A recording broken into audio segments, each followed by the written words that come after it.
Ladies and gentlemen, allow me to pontificate on the recent tempest brewing in the cultural cauldron, where Charleston White, like a modern-day Socrates, dissects the rhetoric of Katt Williams with the sagacious eye of an ancient oracle. That nigga responded to Katt Williams with a rap song. That was the word that all up. Man, hey, listen. That was the craziest. That's what everybody overlooking the fact that ludicrous. He responded with a rap song. That lets you know how this shit.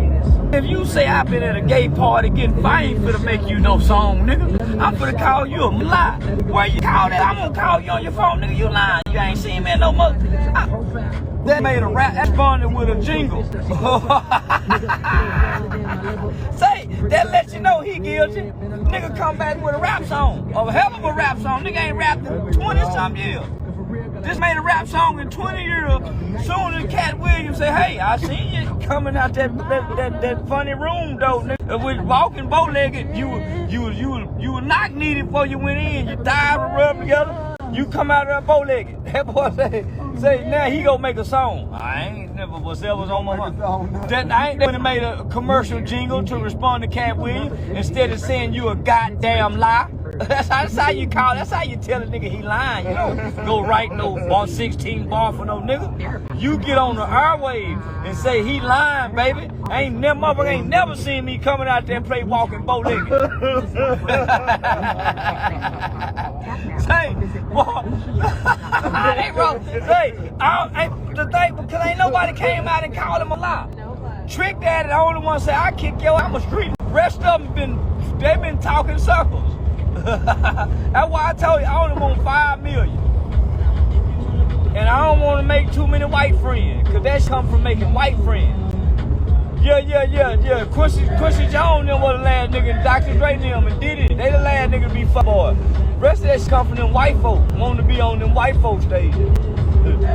I'm gonna keep getting hit in the head with guns at the barbershop and throwing flower pots in. This is much safer than getting your shram.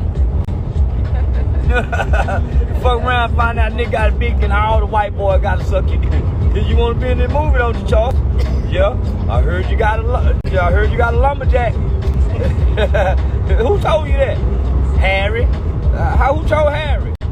Puffy? Who told Puffy? Usher? Who told Usher? Somebody. That fat girl that he gave herpes to. That fat girl wasn't lying on that when she said Usher gave her herpes. They got a fat girl fetish. She dance too good. Yeah, nigga dance too well not to have a fat girl fetish.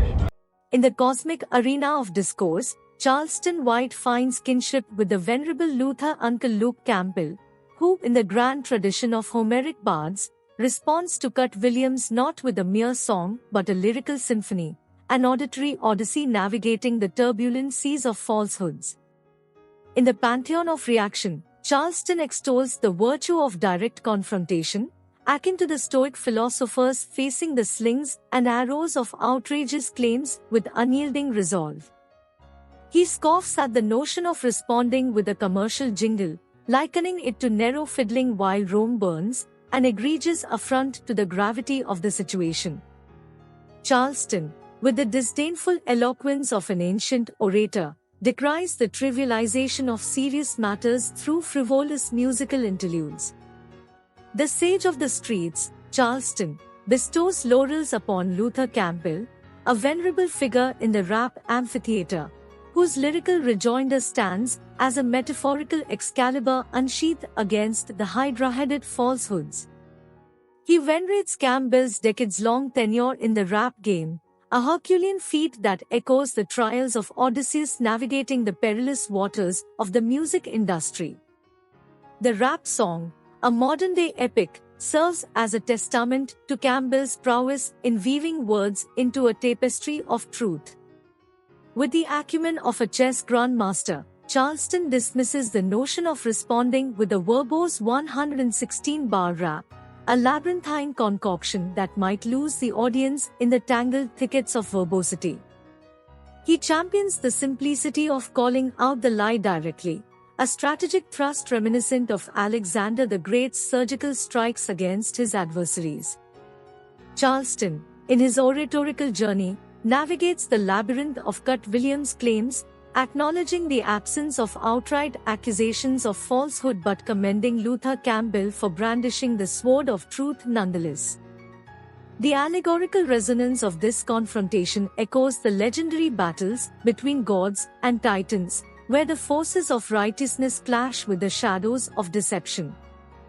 In the Colosseum of comedic discourse, where jesters joust with verbal repartee, the curious phenomenon surrounding Katt Williams and the resilience against the onslaught of detractors becomes a narrative akin to the mythical phoenix rising from the ashes. It is a spectacle that transcends the ephemeral skirmishes of words, weaving a tale of invincibility and, perhaps, a touch of enigmatic charm that shields Williams from the arrows of his detractors. As the detractors deploy their verbal artillery, firing salvos of criticism and skepticism, they find themselves in a Sisyphean struggle, attempting to roll a boulder of doubt up a hill that defies the laws of gravity. The improvisedness of Katt Williams to their concerted efforts creates a paradoxical tapestry, a Gordian knot of invulnerability that elicits both awe and frustration from those who seek to unravel it. The inability of Williams' detractors to bring him down mirrors the legendary tales of Achilles and his impenetrable armor. The comedic maestro, armed with the shield of his craft and the sword of his unique perspective, seems impervious to the slings and arrows of detractors. It's as if his comedic prowess, like the mythical ages, deflects the critical onslaught with an almost supernatural ease. In the tapestry of comedic history, Williams stands as a Goliath among Davids, a figure whose stature seems to tower above the parapets of criticism.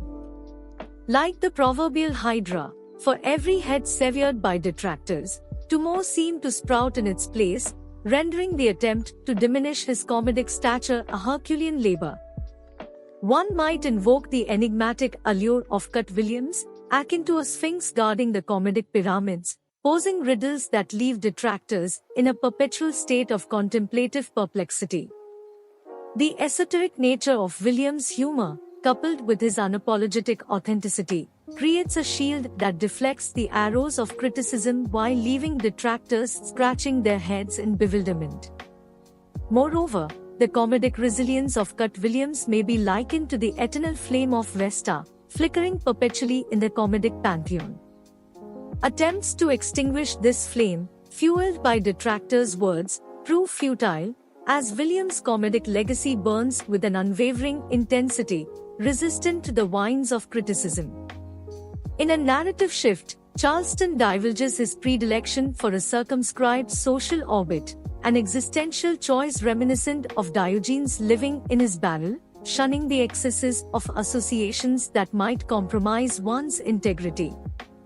His aversion to excessive camaraderie, especially with individuals of a pallor different from his own, conjures the ghost of historical cautionary tales, where alliances led to the tragic downfall of heroes.